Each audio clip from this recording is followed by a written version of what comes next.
क्योंकि prime minister Imran Khan जो कि हमेशा मोदी का जो यार है गद्दार है का नारा लगाया करते हैं, उन्होंने भारत की बहुत ज़्यादा तारीफ़ ही कर दी भाई।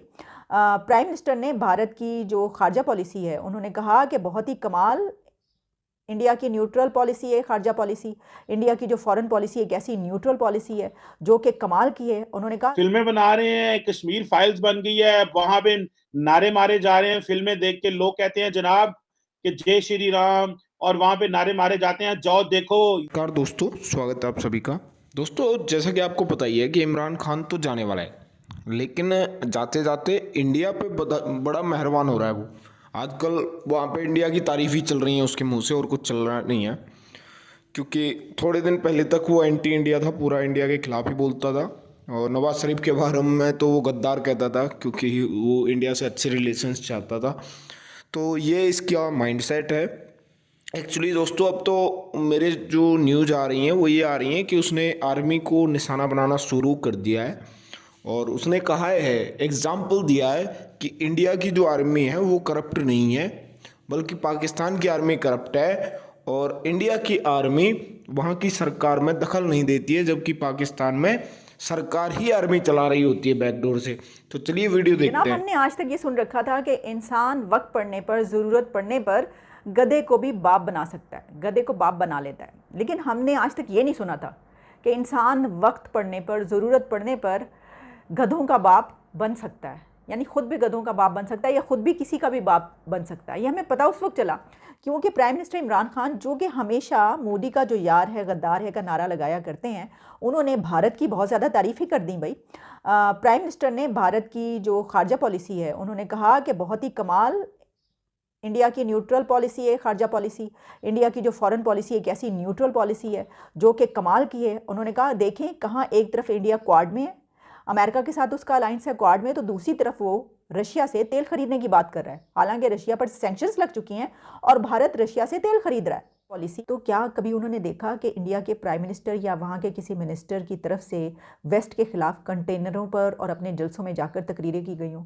वहाँ से कभी किसी की तकरीर ऐसी देखी गई है कि जिसमें वेस्ट को ललकारा जा रहा हो, जिसमें कहा जा रहा हो तुम लोग होते कौन हो हमें ये कहने वाले, हम तो तुम्हारा ये कर देंगे, ओए बाइडन ये सब कुछ, हमें कॉल नहीं करते, तुम्हारी तो ऐसी की तैसी। उनकी न्यूट्रल पॉलिसी तो उनको तो ज़्यादा ही बढ़ के कहना चाहिए कि भाई हम तो न्यूट्रल है, हमारे कुछ कह तो देखो, हम तो तुम्हारी धज्जियाँ बखेर देंगे। वो कभी धज्जियाँ बखेरते हुए नज़र नहीं आए किसी की इस तरीके से, हालांकि उनकी न्यूट्रल पॉलिसी है। तो खान साहब इस पर भी थोड़ी सी तवज्जो दे लें कि न्यूट्रल पॉलिसी का मतलब ये नहीं है कि आप फॉरेन कंटेनर पर चढ़ें, छत पर चढ़ जाएं आप और आप उनको ललकारना शुरू कर दें। और फिर उन्होंने यही बात नहीं की, इंडिया के हवाले से उन्होंने पेट्रोल की भी बात की और उस पर उन्होंने कहा कि देखिए हमारे पेट्रोल की कीमत कम है, इंडिया में पेट्रोल की कीमत कहाँ पे पहुंची, बहुत ज़्यादा उन्होंने कीमत बताई।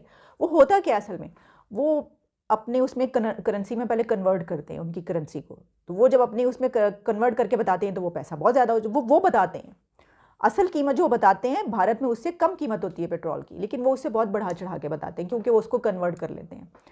तो ये सिचुएशन है जनाब जो मैं आपको बताना चाहती फिल्में बना रहे हैं, कश्मीर फाइल्स बन गई है, वहां पे नारे मारे जा रहे हैं। फिल्में देख के लोग कहते हैं जनाब कि जय श्री राम, और वहां पे नारे मारे जाते हैं, जाओ देखो ये जो साले मुसलमान हैं शादियां कर रहे हैं, बच्चे पैदा कर रहे हैं, और हम इनसे शादियां करें। और ये जो पंडित्स की कहानी है, इसमें नफरत क्यों है? ये क्या हुआ? मोदी जी भी सुना डिस्कस कर रहे थे। ये क्या है कश्मीर फाइल्स, और क्यों जरूरत पेश आई? और अब ये क्यों नफरत क्यों नहीं खत्म हो रही? समझ पीर भाई, जरा हमें थोड़ा सा कॉम्प्रिहेंसिव बताइएगा कि और अवाम के अंदर एक नया गुस्सा जो है वो इंडिया में आया है, ये क्या चीज है? देखिए, पहली बात जो कश्मीर फाइल्स है, it is depiction of truth, it is pictorial depiction of truth. क्योंकि इसमें जो फिल्म मेकर है विवेक अग्निहोत्री जी, अनुपम खेर जी है, तो उन्होंने या प्रधानमंत्री जी ने भी ये कहा, भाई आप बताइए इसमें कौन सा सीन, कौन सा कैरेक्टर, कौन सा पात्र गलत है। अगर गलत है तो कंटेस्ट कीजिए, क्योंकि जितने पात्र, जितने चीजें, there people of the real life and which can be verified easily. अभी अगर आप देखें चीमा साहब, ये हो क्या रहा था, इसके गुस्सा क्यों, अब ये आक्रोश क्यों बढ़ गया सडनली? 32 साल तक ये जेनोसाइड की कहानी छुपाई गई थी, इसको दबाया गया था। अच्छा, उन दिनों आपको पता होगा 90 में, मतलब हम तो छोटे थे, कभी इतना इंटरनेट था नहीं, कभी इतना स्मार्टफोन थे नहीं, आज का मीडिया नहीं था, टेलीविजन नहीं होता था, 2 चैनल होते थे इंडिया में दूरदर्शन के, बस जो उन्होंने दिखाया, जितना उन्होंने बताया उतना ही था। 10-15 न्यूज़पेपर थे। आज टाइम डिफरेंट है। आज आप और हम भी एक न्यूज बना सकते हैं, न्यूज में शामिल हो सकते हैं। तब वो पॉसिबिलिटीज थी नहीं, बहुत कंट्रोल्ड सिस्टम था। अब लोगों ने सुना हाँ कुछ ऐसा हुआ, कुछ वहां ये हुआ, पर किसी को कुछ पता नहीं था, सच बताओ। और 30-32 साल का बड़ा अरसा होता चीमा साहब, ये निकल गया तो कुछ चीजें दब भी गई थी, कुछ चीजें भूल भी गई थी। अब विवेक अग्निहोत्री साहब ने किया पिक्टोरियल डिपिक्शन ऑफ ट्रुथ। अब ये जो चीज लोगों के सामने आई, और होता क्या चीमा साहब, मैं आज मान लीजिए 32 साल का हूँ, मैंने यार जब से मैं पैदा हूं मुझे ये पता ही नहीं ऐसा कुछ हुआ, ऐसा कुछ हुआ, ये होलोकॉस्ट हमारे कंट्री में हुआ, हमें बताया नहीं गया, हमसे छुपाया गया, ये क्यों किया गया, इसके पीछे कारण क्या थे, इसके पीछे वजूहत क्या थे, गुस्सा इसलिए है। अब आपके दूसरी चीज का मैं जवाब दूं, आपने बोला जी कि कुछ एक आध पिक्चर हॉल में ऐसा सुनाई दिया। हाँ, एक आध पिक्चर हॉल में ऐसी कुछ घटना घटी है, लोग इमोशनल हो रहे हैं, बता रहे, पर चीमा साहब मैं आपको बताऊं, दिन में करीब 20 से 25 हजार शो चल रहे हैं इस पिक्चर के दिन में आज पूरे इंडिया में। अगर आप मैं हफ्ते के शो लिखूं तो करीब 1.25 लाख 2.5 लाख से 1.5 लाख शो चल रहे हैं हफ्ते में। एक आध वीडियो कहीं कुछ आया है, चलिए वो उत्तेजना से लोगों की भावनाएं हैं बोल दिया, बट ऐसा कुछ नहीं है। अगर मैं 1.25 लाख 1.5 लाख शो में से अगर एक वीडियो कोई दिखता है, वो वहां का एक छोटी मोटी घटना, आप उसको नजरअंदाज कर सकते। कोई अगर ऐसी चीजें होती तो ये हर जगह दिखाते, ये हर जगह दिखाते। गुस्सा आज है चीमा साहब की ये सत्य छुपाया क्यों गया, इसके पीछे मंशा क्या है, इसके पीछे कारण क्या है, आखिर क्यों नहीं बताया गया, वहां हुआ क्या, ये हिंदुस्तान के लोगों से क्यों छुपाया गया। ये किसी व्यक्ति विशेष के अगेंस्ट नहीं है, ये सिस्टम के अगेंस्ट है कि हमने सिस्टम ने ये चीज को क्यों छुपाया। अब इसमें दो चीजें मैं आपको खुल के बोलूंगा। देखिए आप जानते हैं कि, और चीमा साहब एक बार मैं बोलूं अपने बारे में, आप मेरे को इतने साल से जानते हैं, मैं कोई टीआरपी बैंड मास्टर नहीं हूं, मैं कोई टीआरपी के लिए चीजें नहीं बोलता, मैं सलीम जावेद के डायलॉग नहीं बोलता, मैं जो भी बोलता हूँ फैक्ट फिगर डाटा के अनुसार बोलता हूँ, और which can be substantiated by truth. अभी क्या है सर, जब आप 1990 की परिकल्पना करें तब क्या हो रहा था, तब हो रहा था रशिया यूएसएसआर टूटा था। तो जब यूएसएसआर टूटा था तो काफी छोटे कंट्रियां बन गई थी, 10-11 कंट्रियां बन गई थी, कुछ इस्लामिक रिपब्लिक बने थे, अजरबैजान बना था, कजाकिस्तान बना था। तब ये भावना वहां पे थी कि भाई अगर हम बंदूक उठा लें और ये इतनी क्लिंजिंग कर ले, पाकिस्तान आके हमला कर लेगा, इस्लामिक रिपब्लिक ऑफ कश्मीर अलग हो जाएगी। अगर आप तब का नारा देखें, तब का नारा था आजादी, आपका हमारा क्या वास्ता, ला इलाहा इल्लल्लाह।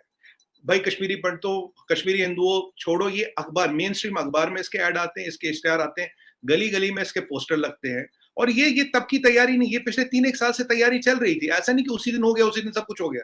ये 1987 से तैयारी चल रही थी, इसको नजरअंदाज किया गया। कांग्रेस की हुकूमत थी और यहाँ पे वहां फारूक अब्दुल्ला साहब की हुकूमत थी, इसको नजरअंदाज किया, हाँ चल रहा है, ये हो रहा है। मैं अगर आपको डायरेक्ट बोलूं चीमा साहब, it was first step of गजवाए हिंद। गजवाए हिंद का पहला स्टेप करके इसको करा गया, भाई ये पहला स्टेप कर लो, बाकी इंशाल्लाह आगे कर लेंगे। पर वो आगे हो नहीं पाया, आगे चीजें बढ़ नहीं पाई, आपने हमला किया नहीं। और ये मैं नहीं कह रहा हूँ, ये जो ड्रेडेड टेररिस्ट है, बिट्टा कराटे, ये जितने भी है, इन्होंने बोला, हमें तो बोला था आप कर लो, बाकी पाकिस्तान हम हमला कर लेंगे और इंशाल्लाह आपको आजादी दिला देंगे। कह रहे यार पाकिस्तान ने हमला तो किया नहीं। ये मैं नहीं कह रहा चीमा साहब, कोट अनकोट ये टेररिस्ट कह रहे हैं, ये पब्लिक डोमेन में इंफॉर्मेशन है।